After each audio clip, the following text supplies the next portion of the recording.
शिरकर, स्वागत आहे तुमचं कृषी वितृषी या यूट्यूब चॅनलमध्ये. शेतकरी मित्रांनो, तुम्ही माझ्या मागं जो काय कांद्याचा प्लॉट पाहत आहात, तर हा कांद्याचा प्लॉट या ठिकाणी 2 महिन्याचा कंप्लीट झालेला आहे आणि पुढच्या एक 55 ते 60 दिवसामध्ये हा प्लॉट जो काय आहे तर तो काढणीला येणार आहे. पण काढणीला येण्याच्या अगोदर जो काय आपला प्लॉट हा 2 महिन्याचा झालेला आहे आणि 2 महिन्याच्या नंतर याच्यामध्ये जी काय कांदा फुगवण्याची जी काय प्रोसेस असते तर ती हळूहळू चालू झालेली असते. जी काय पाते असतील किंवा मानेची जी काय साईज असेल तर तीही चांगल्या पद्धतीने याच्यामध्ये झालेली आपल्याला पाहायला मिळते. आणि याच्यानंतर जो काय आपल्याला कांदा फुगवण्याची जी काय प्रोसेस आहे तर ती याच्यामध्ये करणं खूप महत्त्वाचं असतं, की ज्याच्यामध्ये आपल्याला चांगल्या पद्धतीची साईज आणि चमक आणि जे काय दर्जेदार उत्पन्न आहे तर त्यासाठी आपल्याला खूप मदत होणार आहे. तर याच्यामध्ये जी काही कांद्याची साईज आहे किंवा कांदा फुगवण्यासाठी आपण म्हणू शकतो, तर त्यासाठी आपण आज एक कॉम्बिनेशन पाहणार आहे, की जे आपल्याला स्प्रेच्या माध्यमातून घ्यायचं आहे. त्यामुळे व्हिडिओ शेवटपर्यंत बघा आणि जर आपल्या चॅनलवरती नवीन असाल तर आपल्या चॅनलला आजच सबस्क्राईब करा. तर शेतकरी मित्रांनो, याच्यामध्ये कांदा फुगवत असताना आपल्याला 2 गोष्टी खूप त्याच्यामध्ये बारकाईनं पाहणं खूप महत्त्वाचं असतं, की ज्याच्यामध्ये जी काय पातींची जी काय होणारी वाढ आहे तर ते आपल्याला वाढ तिथेच थांबवायची आहे आणि पातेमधला आणि मानेमधला जो काही रस आहे तर तो पूर्णपणे आपल्या कांद्यामध्ये उतरून देणं खूप महत्त्वाचं असतं, की ज्याच्यामुळं आपल्याला कांद्याला एक प्रकारची शायनिंग चमक आलेली त्या ठिकाणी पाहायला मिळते. आणि दुसरी गोष्ट म्हणजे त्या ठिकाणी कांदा फुगलेला पाहायला मिळतो.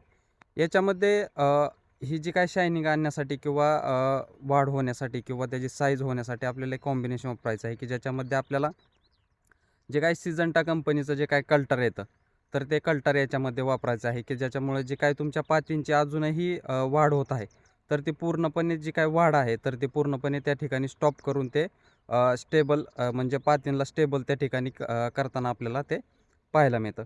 दुसरी गोष्ट याच्यामध्ये वापरत असताना तुम्ही याच्यामध्ये 0050 वापरू शकता किंवा 11-046 येतं तर तेही तुम्ही याच्यामध्ये वापरू शकता, की त्याच्यामुळे जे काय तुमच्या पातीतला जो काही रस आहे किंवा मानेमधला जो काही रस आहे तर तो पूर्णपणे आपल्या कांद्यामध्ये उतरलेला पाहायला मिळेल आणि त्या ठिकाणी त्याला चांगल्या पद्धतीने एक जाडी आपल्याला त्या ठिकाणी तो कांदा फुगलेला आपल्याला त्या ठिकाणी पाहायला मिळेल. त्याच्याबरोबरच जे काय तुम्ही एखादं कुठल्याही चांगल्या कंपनीचं सीवीड वापरू शकता, की ज्याच्यामध्ये तुम्ही बायोटा एक्स वापरू शकता. चांगल्या कंपनीचं जे काय तुम्हाला वापरावसं वाटत असेल ते तुम्ही त्याच्यामध्ये वापरा. त्यानंतर तुम्हाला त्याच्यामध्ये जे काय बोरॉन आहे तर ते बोरॉन वापरायचं आहे, की ज्याच्यामुळे तुम्हाला शायनिंग आणि कांद्याला जी काही चमक आहे तर ती त्याच्यामध्ये आलेली पाहायला मिळेल. याचं कॉम्बिनेशन करून जर तुम्ही तुमच्या कांद्याचा जो काय प्लॉट आहे 2 महिन्याच्या नंतर कांद्याच्या जे काय प्लॉटवर आहे तर याचा स्प्रे घेतल्याच्यानंतर खूप छान पद्धतीने रिझल्ट आपल्याला त्या ठिकाणी आलेला पाहायला मिळेल.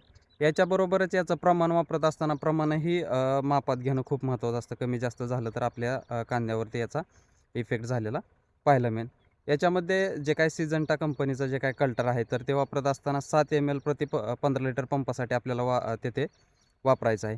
त्यानंतर जे काही 0050 आहे तर ते आपल्याला 100 ग्रॅम प्रति 15 लिटर पंपासाठी वापरायचं आहे किंवा जे काही इंडिरा 046 आहे तर ते 50 ग्रॅम प्रति 15 लिटर पंपासाठी आपल्याला त्या ठिकाणी वापरायचं आहे. त्याच्यानंतर जे काही तुम्ही एखादं सीवीड घेणार आहे ते तुम्हाला 40 ml प्रति 15 लिटर पंपासाठी वापरायचं आहे.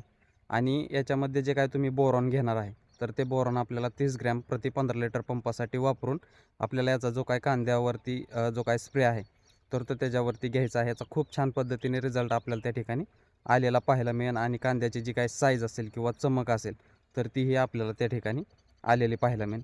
शेतकरी मित्रांनो, व्हिडिओ कसा वाटला हे कमेंटमध्ये नक्की सांगा आणि जर आवडला असेल तर कांदा उत्पादक शेतकऱ्यांपर्यंत नक्की शेअर करा. धन्यवाद.